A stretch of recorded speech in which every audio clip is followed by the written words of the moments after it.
Hola, ¿has soñado con alguna precognición? Porque yo sí.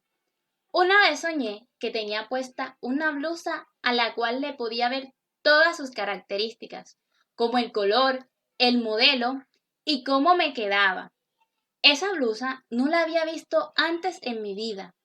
Pasaron unos meses cuando la vecina que vivía al lado izquierdo de mi casa me regaló la blusa.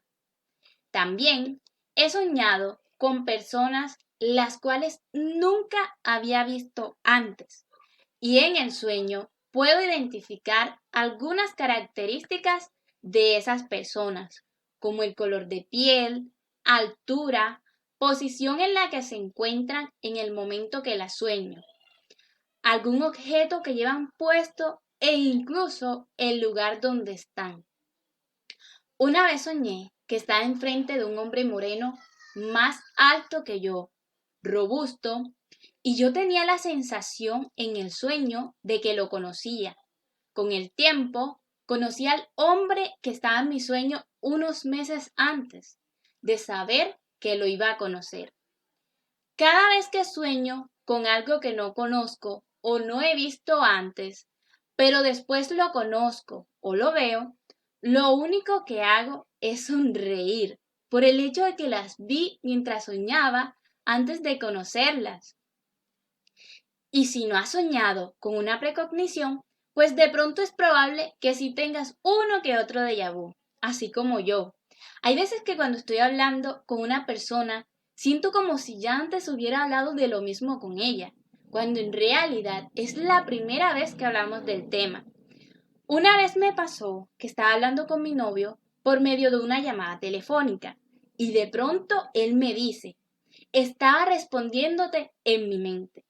Cuando él me dice esas palabras, de una vez surgió en mí esa sensación de que ya había vivido ese momento con él, cuando en realidad era la primera vez en mi vida que mi novio decía algo así.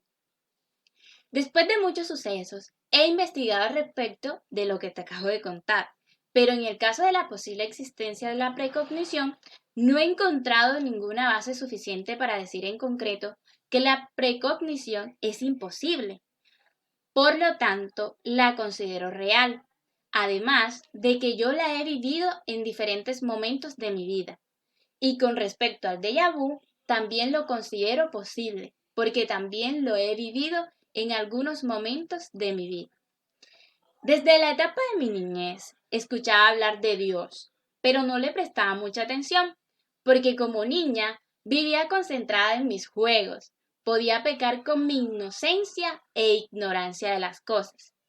Cuando tuve la edad suficiente como para ser más consciente de lo que me rodeaba, le empecé a prestar más atención al tema Dios y todo lo que se relacionaba con él.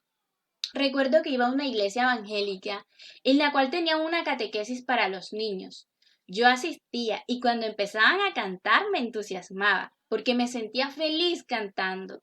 Pasó un tiempo y un día estaba muy angustiada por una situación que estaba viviendo.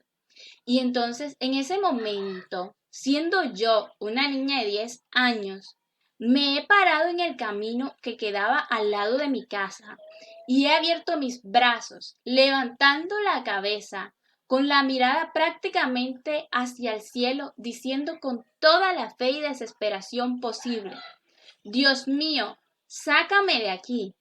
En ese momento sentí que podía volver a respirar, sonreír y seguir con mi camino.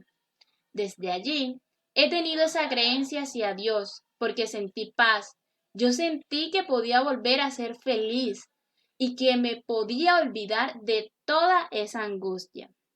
Ahora que soy una mujer con 22 años de edad, escucho, leo e interpreto en busca de una respuesta con bases suficientes para definir la existencia o no de Dios, pero en ningún momento concluyo que Dios no existe.